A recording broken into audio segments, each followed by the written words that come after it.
నమస్తే, welcome to VS99 news. బులెటిన్ల ముందుగా headlines చూద్దాం. వైజాగ్ జిల్లా అధ్యక్షుడు మరియు మాజీ మంత్రి Shri Gudivada Amarnath press meet.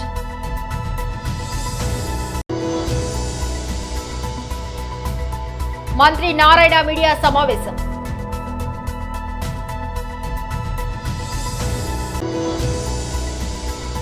Doctor Nageswara Reddy సన్మాన కార్యక్రమంలో ముఖ్యమంత్రి రేవంత్ రెడ్డి.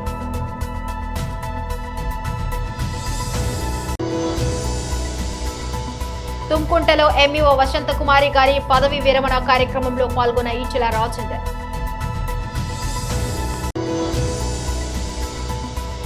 అందుకే జనరేటర్లో పంచదార పోస మంచు విష్ణు.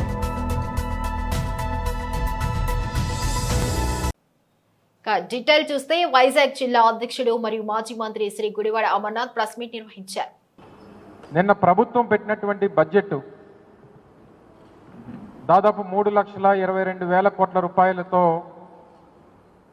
నిన్న బడ్జెట్ ప్రవేశపెట్టినప్పుడు రాష్ట్ర ప్రజలు అందరూ కూడా చాలా ఆశగా ఎదురు చూశారు. సహజంగా ఒక ప్రభుత్వం బడ్జెట్ ప్రవేశపెట్టేటువంటి సమయంలో రాష్ట్రంలో ఉన్నటువంటి పేదవారు, ప్రభుత్వం మీద ఆధారపడినటువంటి కుటుంబాలు ఆ బడ్జెట్లో పొందుపరిచేటువంటి కేటాయింపుల్లో ఆ కేటాయింపుల ద్వారా మన జీవితాలు మారుతాయి, మన జీవన విధానం మారుతుంది, మన ప్రాంతాలు అభివృద్ధి చెందుతాయి, మన భవిష్యత్తు బాగుంటుంది అని చెప్పి రాష్ట్రంలో ముఖ్యంగా పేదవారు ఎదురు చూస్తారు. వీటన్నిటికన్నా మించి బడ్జెట్ పెట్టేటువంటి ప్రభుత్వం ఆ ఎన్నికల్లో ఇచ్చినటువంటి హామీలు ఏ రకంగా నిలబెట్టుకుంటున్నారు, ఇచ్చినటువంటి హామీలు నిలబెట్టుకున్నటువంటి క్రమంలో మన భవిష్యత్తు బాగుంటుంది అని చెప్పి ఎదురు చూసినటువంటి రాష్ట్ర ప్రజలకి పూర్తిగా నిరాశ ఎదురైంది అనేటువంటి విషయంలో ఏ రకమైనటువంటి సందేహం లేదు. ఆద్యాంతం బడ్జెట్ ప్రసంగంలో మాట్లాడినటువంటి అన్ని అంశాలని మనం ఒకసారి పరిశీలిస్తే అధికారంలోకి వచ్చినటువంటి 9 మాసాలు పూర్తయిపోయి దగ్గర సంవత్సరం పూర్తవుతున్నటువంటి సందర్భంలో ఇప్పటికీ కూడా బడ్జెట్ ప్రసంగం ఆద్యాంతం కూడా జగన్మోహన్ రెడ్డి గారిని విమర్శించడానికి, గత ప్రభుత్వాన్ని తప్పుపట్టడానికి, ఇప్పుడు అధికారంలో ఉన్నటువంటి చంద్రబాబు నాయుడు గారిని వారి కొడుకుని పొగడ్డానికి బడ్జెట్ ప్రసంగం అంతా కూడా కనబడింది తప్ప ఈ రాష్ట్రంలో ఉన్నటువంటి పేదవాడి తాలూకా జీవన విధానాన్ని మార్చడానికి ఎక్కడ కూడా ఆ ఉద్దేశంతో ప్రభుత్వం ఎక్కడ కూడా బడ్జెట్ని పొందుపరచలేదనేటువంటిది ఈరోజు వైఎస్ఆర్ కాంగ్రెస్ పార్టీ కానీ రాష్ట్రంలో పేదవాడు కానీ భావిస్తూ ఉన్నాడనేటువంటి విషయాన్ని సందర్భంగా తెలియజేస్తా ఉన్నాం. నిత్యం జగన్నామ స్మరణం. మీరు అధికారంలోకి వచ్చారు, సంవత్సరం పూర్తయిపోతూ ఉంది, ఇప్పటికే ఒక బడ్జెట్ని ప్రవేశపెట్టారు, రెండోసారి పూర్తి స్థాయి బడ్జెట్ని ప్రవేశపెట్టారు. మా అయితే ఇంకో 3 సార్లు మీరు ఈ ప్రభుత్వంలో మీరు మరో 3 సార్లు బడ్జెట్ ప్రవేశపెట్టగలరు. మంత్రి నారాయణ మీడియా సమావేశం నిర్వహించారు. గత ప్రభుత్వం ఫైనాన్షియల్ డిసిప్లిన్ లేక అసలు ఆర్థిక వ్యవస్థను ఎలా ఒక రాష్ట్రాన్ని నడపాలనే ఆలోచన కానీ ఒక ప్లాన్ కానీ ఏమీ లేకుండా ఆర్థిక వ్యవస్థ మొత్తం అతలాకుతలం చేసింది. ఆఖరాకి సెంట్రల్ గవర్నమెంట్ ఇచ్చే 15th ఫైనాన్స్ డబ్బులు కూడా ఈరోజు డైవర్ట్ చేయటం. అదేవిధంగా మున్సిపల్ శాఖ తీసుకుంటే మున్సిపల్ శాఖలో ప్రజలు అంటే ప్రతి మున్సిపాలిటీ, అది నగర పంచాయతీ కావచ్చు, మున్సిపాలిటీ కావచ్చు, కార్పొరేషన్ కావచ్చు, చట్టం ప్రకారం కేంద్ర చట్టం కానీ రాష్ట్ర చట్టం ప్రకారం ఏంటంటే అది స్వపరిపాలన. అంటే వాళ్ళ ఏరియా డెవలప్ చేసుకోవడానికి వాటర్ కావచ్చు, లేదా శానిటేషన్ కావచ్చు, లేదా డ్రైన్స్ కావచ్చు, లైట్స్ కావచ్చు, అవన్నీ చేసుకోవటానికి వాళ్ళు అక్కడ ట్యాక్సులు కలెక్ట్ చేసుకొని కౌన్సిల్లో పెట్టుకొని కౌన్సిల్లో ఏం అవసరమో దాని ప్రకారం నిర్ణయించే అధికారం వాళ్ళకుంది. వాళ్ళ కలెక్షన్స్ వాళ్ళే ఉపయోగించాలి. కానీ గత ప్రభుత్వం ఆ కలెక్షన్స్ మొత్తం సిఎఫ్ఎంఎస్లో పెట్టడం, దాన్ని మొత్తం డైవర్ట్ చేసేసింది. డైవర్ట్ చేసి ఈరోజు మున్సిపాలిటీలో అక్కడికి బ్లీచింగ్ పౌడర్ వాడటానికి కానీ ఆయిల్కి కానీ దానికి కూడా కొన్ని మున్సిపాలిటీలో డబ్బులు యాడ్ చేసింది. అలా ఆర్థిక వ్యవస్థ అన్ని డిపార్ట్మెంట్లు సర్వనాశనమే.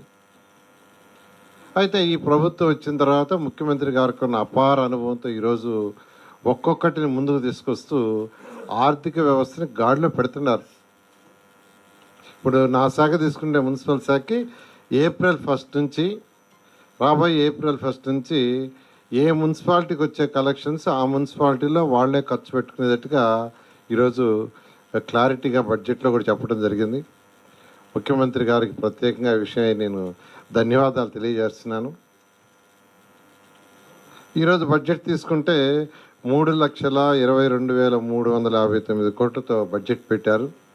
దీంట్లో అన్నిటికంటే ఇంపార్టెంట్ ఏంటంటే అందరికీ తెలిసిందే, నా శాఖకు సంబంధించి 13,862 కోట్లు మున్సిపల్ శాఖ కేటాయించారు.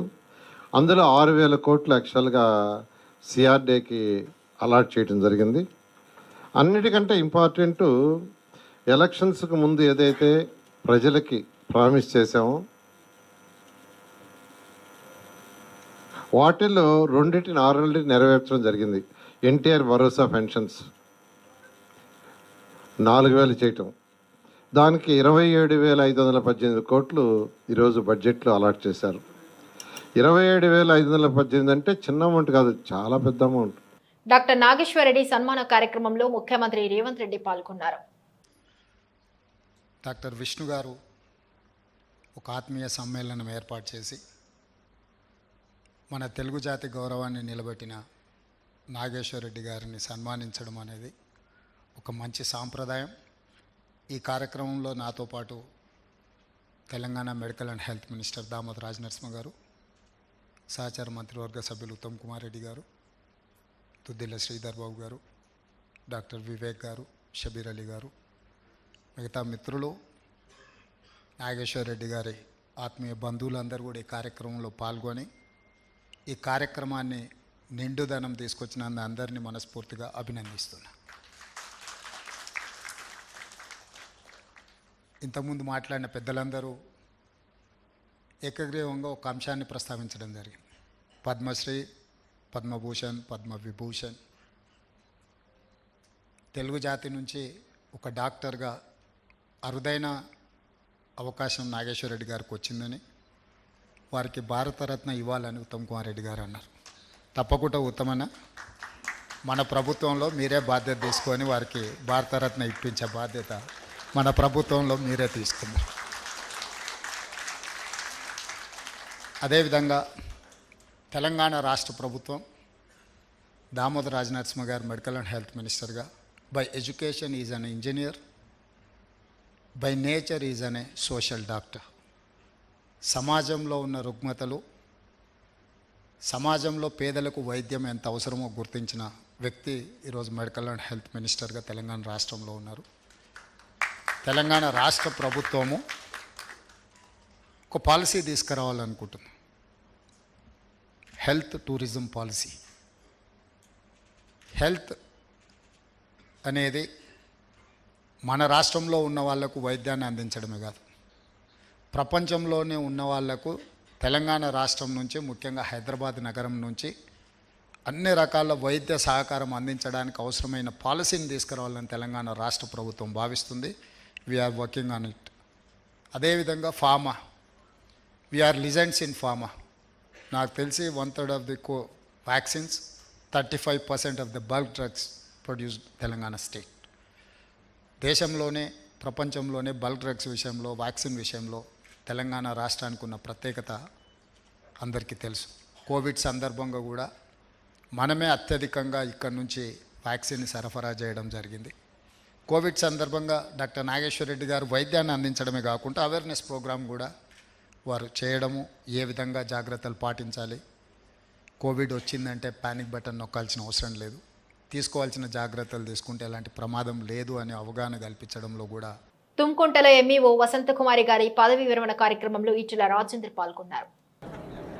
టీచర్గా మాత్రమే ఇంత బలగం ఉంటుంది, కాకి బలగం లెక్క ఉంటుంది. కాబట్టి 36 సంవత్సరాల మీ సర్వీస్కి ఇగో ఇది నిదర్శనం అమ్మ. జీవితంలో మిగిలేది గిదే మనిషికి అవసరమైన తప్ప ఈ ఆస్తులు, ఈ అంతస్తులు, ఈ కథ.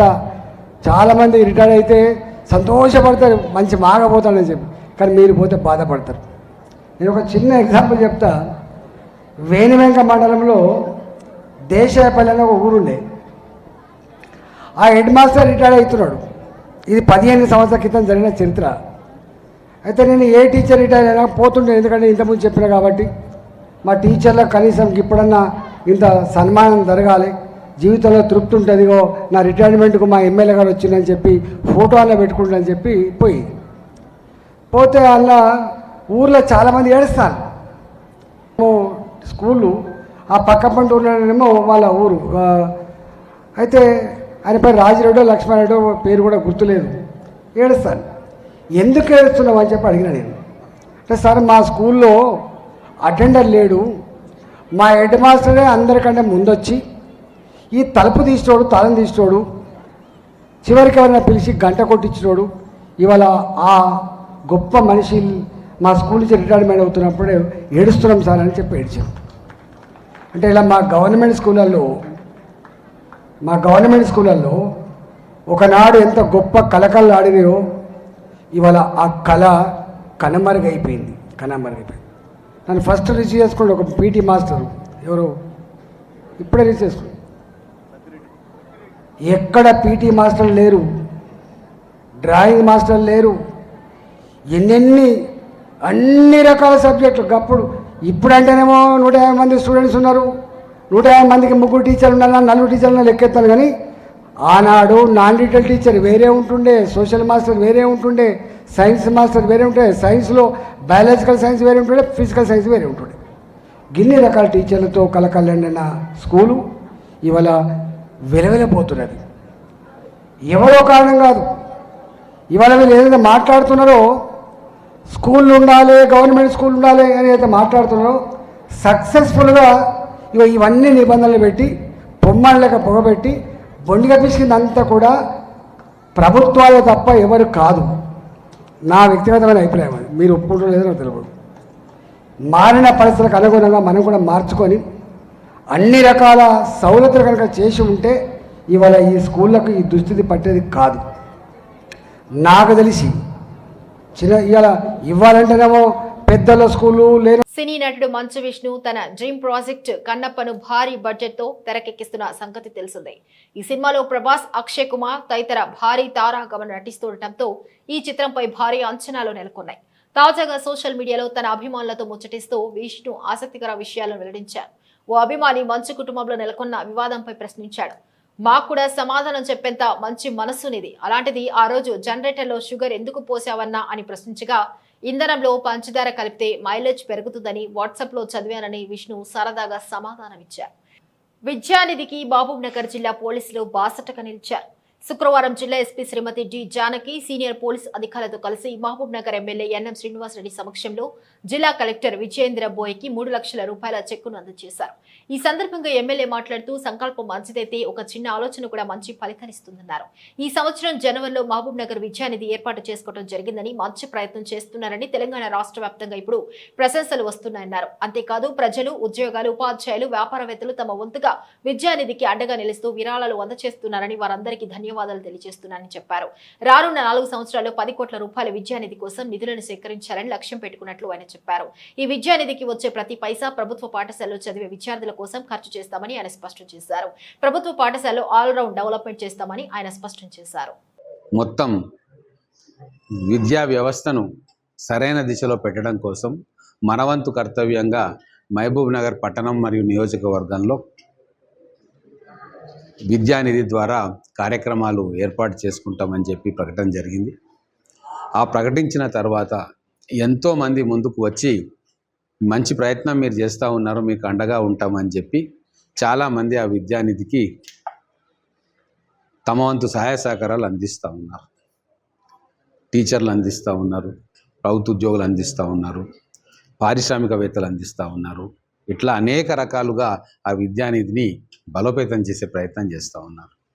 ఈరోజు ముఖ్యంగా ఎంతో సంతోషకరమైన విషయం, మన జిల్లా ఎస్పీ గారు కూడా వాళ్ళ సబార్డినేట్స్ అందరితోటి కలిసి, అంటే డిఎస్పీ గారు, ఇక్కడ ఉన్న సిఐ గారు, ఎస్ఐ గారు అందరితోటి కలిసి కూర్చొని ఒక 3 లక్షల రూపాయలు ఆ జిల్లా పోలీస్ తరఫున ఎస్పీ గారి ఆధ్వర్యంలో ఈరోజు కలెక్టర్ గారికి మా డీడీ అందజేయడం జరిగింది. ఇది ఒక చాలా శుభ పరిణామం. అంటే మనం చేస్తున్న ఈ ప్రయత్నానికి జిల్లా యంత్రాంగం మొత్తం కూడా కదిలి వచ్చి దీని వెనక మేము ఉన్నాము అని చెప్పి ఒక భరోసా ఇస్తాం. నేను ఈ సందర్భంగా మహబూబ్నగర్ పట్టణంలో ఉన్న వర్తకులకు కావచ్చు, పెద్ద మనుషులకు కావచ్చు, విద్యా ప్రేమికులకు కావచ్చు, సామాజిక కార్యకర్తలకు కావచ్చు, లేదా మిగతా ప్రభుత్వ ఉద్యోగులకు కావచ్చు, వాళ్ళందరికీ కూడా నేను ఒకటే విన్నపం చేస్తూ ఉన్నాను. మీరందరూ కూడా విద్యానిధిని బలోపేతం చేయండి. ఆ విద్యానిధికి మీరు కూడా మీకు తోచినంతగా ఆ విద్యానిధికి సహాయం చేయండి. ఇది కలెక్టర్ గారి ఆధ్వర్యంలో ఉన్న నిధి. ప్రతి ఒక్క పైసా కూడా మన పిల్లల భవిష్యత్తు కోసం ఉపయోగపడుతుంది. వాళ్ళ పాఠశాలను మెరుగుపరుచుకోవడానికి, వాళ్ళకు మరుగుదొడ్లు కట్టియడానికి, వాళ్ళకు స్పోర్ట్స్ ఎక్విప్మెంట్ ఇవ్వడానికి, వాళ్ళకు తరగతి గదుల్లో బెంచీలను ప్రొవైడ్ చేయడానికి, మొత్తానికి మన పిల్లల్లో ఒక ఆల్రౌండ్ డెవలప్మెంట్ తీసుకురావడానికి ఒక వినూత్నంగా చేస్తున్న కార్యక్రమం. మహబూబ్ నగర్లో ప్రతి ఒక్కరు కూడా ఈ విద్యానిధికి తమ వంతు బాధ్యతగా సహాయం చేయాల్సిందిగా మళ్ళీ ఒకసారి విజ్ఞప్తి చేస్తూ ఉన్నా. సిద్దిపేట జిల్లా హుస్నాబాద్ జ్యోతిరావు పూలే గురుకుల పాఠశాలలో విద్యార్థుల సైన్స్ ఫెయిర్ కార్యక్రమంలో జిల్లా అడిషనల్ కలెక్టర్ గరిమా అగర్వాల్ పాల్గొన్నారు. విద్యార్థుల ప్రదర్శనలు ఆసక్తిగా పరిశీలించి వారిని అభినందించారు. విద్యార్థుల వసతి గృహాన్ని సందర్శించి మెనూ ప్రకారం భోజనం అందిస్తున్నారో లేదో ఆరా తీశారు. వంటగదిని సందర్శించి వంట సామాగ్రి, భోజనాల నాణ్యతను పరిశీలించారు. విద్యార్థుల విశ్రాంతి గదిని పరిశీలించి అధికారులకు తగు సూచనలు చేశారు. అనంతరం హుస్నాబాద్ ఎల్లమ్మ చెరువు సుందరీకరణ పనులను పరిశీలించారు.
రైస్ క్వాలిటీ బాగుందా?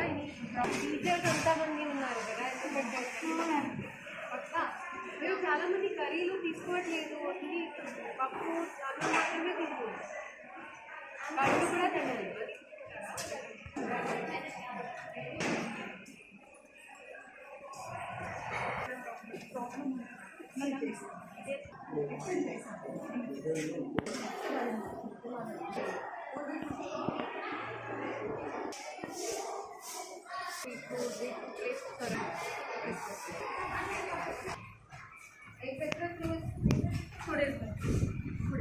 బట్ మామూలుగా ఎవ్రీ వీక్ ఆర్ మాత్రమే leafy vegetables also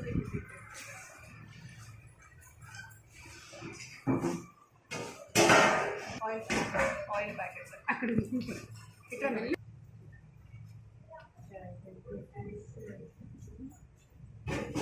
mummy budget చేస్తుంది ప్యాక్డ్ ఇంకా ఏమైనా ప్యాక్డ్ సాల్ట్ ఇస్తుంది ప్రతి ప్లేస్లో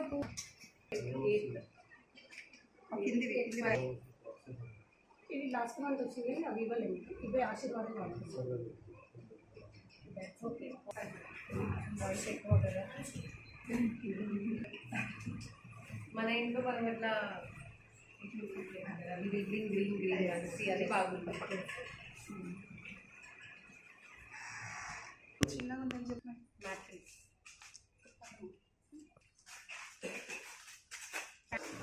this is for big classes 9-10 tape लागला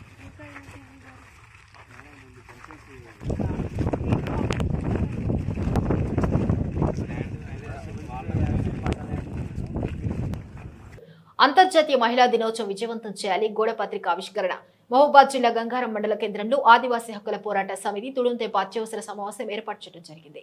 ఈ సమావేశానికి ముఖ్య అతిథులుగా జాతీయ కన్వీనర్ రమణాల లక్ష్మయ్య, రాష్ట్ర అధ్యక్షులు వట్ట ఉపేందర్లు పాల్గొని మాట్లాడారు.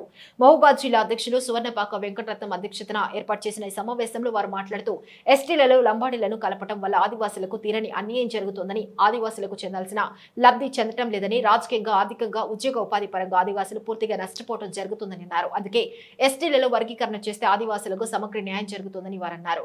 ప్రపంచ ఆదివాసీ మహిళా దినోత్సవం సందర్భంగా ములుగు జిల్లా ఇటూరు నాగారం మండల కేంద్రంలో మార్చి 8న ఆదివాసీ మహిళా సంఘ మహాసభ నిర్వహించడం జరుగుతుందని, ఈ కార్యక్రమానికి అధిక సంఖ్యలో ఆదివాసులు, ఆదివాసీ ప్రజలు, ఉద్యోగులు, విద్యార్థులు, మహిళలు పాల్గొని విజయవంతం చేయాలని వారు కోరారు. ఎస్టీల వర్గీకరణ జరిగేంత వరకు ఎస్టీల వర్గీకరణ జరిగేంత వరకు తుడుం దెబ్బ ఆదివాసీ మహిళా సంఘం రాష్ట్ర సదస్సు మార్చి 8వ తారీఖు అంతర్జాతీయ మహిళా దినోత్సవం సందర్భంగా ఆదివాసీ మహిళా సంఘం రాష్ట్ర సదస్సును ములుగు జిల్లా ఏటూరు నగరం కేంద్రంగా ఏర్పాటు చేయడం జరుగుతుంది. రాష్ట్ర వ్యాప్తంగా ఆదివాసీ మహిళలంతా అధిక సంఖ్యలో కదిలి రావాలని ఆదివాసీ హక్కుల పోరాట సమితి తుడుందెబ్బ పిలుపునిస్తుంది. ఎస్టీలలో ఉపాధి, రాజకీయ రంగాల్లో ఆదిమ తెగలకు సామాజిక న్యాయం జరగాలంటే ఎస్టీలో వర్గీకరణ అవసరం. కాబట్టి ఎస్టీలో వర్గీకరణ జరిగేంత వరకు పోరాటం చేయవలసిందిగా ఆదివాసీ హక్కుల పోరాట సమితి తుడుందెబ్బ పిలుపునిస్తూ ఆదివాసీ మహిళా సంఘం, ఆదివాసీ విద్యా సంఘం, ఆదివాసీ హక్కుల పోరాట సమితి తుడుందెబ్బ, ఆదివాసీ ఉద్యోగులు కూడా అధిక సంఖ్యలో పాల్గొనాలని కోరుతున్నాం. అదేవిధంగా షెడ్యూల్ తెగల్లో వర్గీకరణకు తెలంగాణ రాష్ట్ర ప్రభుత్వం, తెలంగాణ ముఖ్యమంత్రి రేవంత్ రెడ్డి గారు వెంటనే కమిషన్ ఏర్పాటు చేయాలని చెప్పేసి తుడుందెబ్బ డిమాండ్ చేస్తుంది. ఎస్టీలో వర్గీకరణ కోసం కమిషన్ ఏర్పాటు చేసి ABCD వర్గీకరణ చేయాలి. విద్య పరంగా, ఉద్యోగ పరంగా, సామాజికంగా, రాజకీయంగా ఆదివాసీలకి న్యాయం జరగాలంటే ఎస్టీలో వర్గీకరణ జరగవలసిందే. కాబట్టి ఎస్సీలతో పాటు ఎస్టీలో కూడా వర్గీకరణ జరగడం కోసం అసెంబ్లీ తీర్మానం చేయాలని చెప్పేసి రాష్ట్ర ప్రభుత్వాన్ని డిమాండ్ చేస్తున్నాం. జై ఆదివాసీ, ఆదివాసీ ఐక్యత, ఆదివాసీ ఐక్యత. బులెటిన్ ముగించే ముందు హెడ్లైన్స్ మరొకసారి. వైజాగ్ జిల్లా అధ్యక్షుడు మరియు మాజీ మంత్రి Shri Gudivada Amarnath press meet.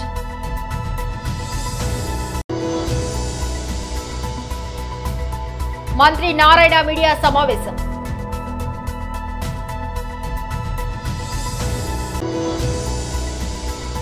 Doctor Nageswara Reddy సన్మాన కార్యక్రమంలో ముఖ్యమంత్రి రేవంత్ రెడ్డి.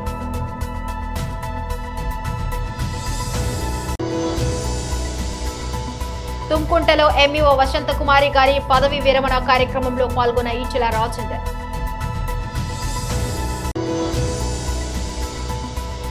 అందుకే జనరేటర్లో పంచదార పోస మంచు విష్ణు. ఇవి బులెటిన్ అప్డేట్స్. మరొక బులెటిన్లో మళ్ళీ కలుసుకుందాం. అంతవరకు సెలవు. నమస్కారం.